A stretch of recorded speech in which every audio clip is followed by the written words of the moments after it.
Terima kasih pemirsa, Anda masih bersama kami di Seputar Bali. Sebagian wisatawan asing masih merasa nyaman berkunjung ke Karangasem meski Gunung Agung telah menyandang status awas. Mereka tidak takut karena telah mengetahui zona yang aman dikunjungi.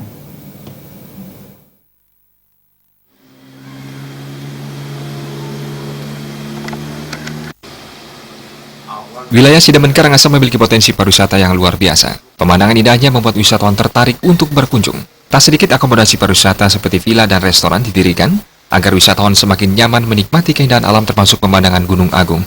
Dengan radius 16 km dari Gunung Agung, status kawasan pariwisata di Sidemen bukan zona merah dan masih aman untuk dikunjungi. Salah seorang pelaku pariwisata di Desa Sidemen Karangasem, Cokorda Bagus Pemayun mengatakan, kunjungan wisatawan ke kawasan Sidemen masih tergolong normal, meski sempat mengalami sedikit penurunan tingkat kunjungan akibat peningkatan aktivitas Gunung Agung.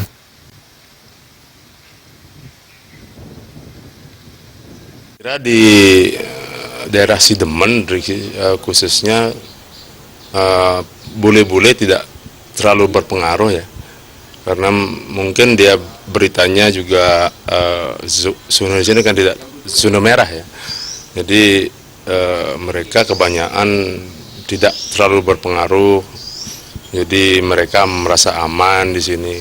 Mungkin karena daerahnya hijau dia bilang gitu, jadi.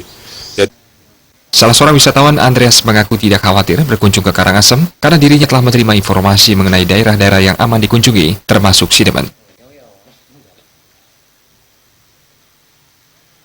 Yes, I mean there's still no eruption, and I am communicating with my children in Sweden, and they wanted to know a little bit more. So I thought I maybe go up to Sidemen and see if I can see the mountain, because from Kusamba I cannot see Mount Agung. It's behind other mountains, so I have to go around the mountain to see it. Peningkatan aktivitas Gunung Agung menjadi status awas belum menjadi perhatian berbagai pihak. Namun jangan sampai hal ini disalahgunakan oleh oknum-oknum tak bertanggung jawab dengan membuat berita hoaks yang merusak citra pariwisata Bali. Jaya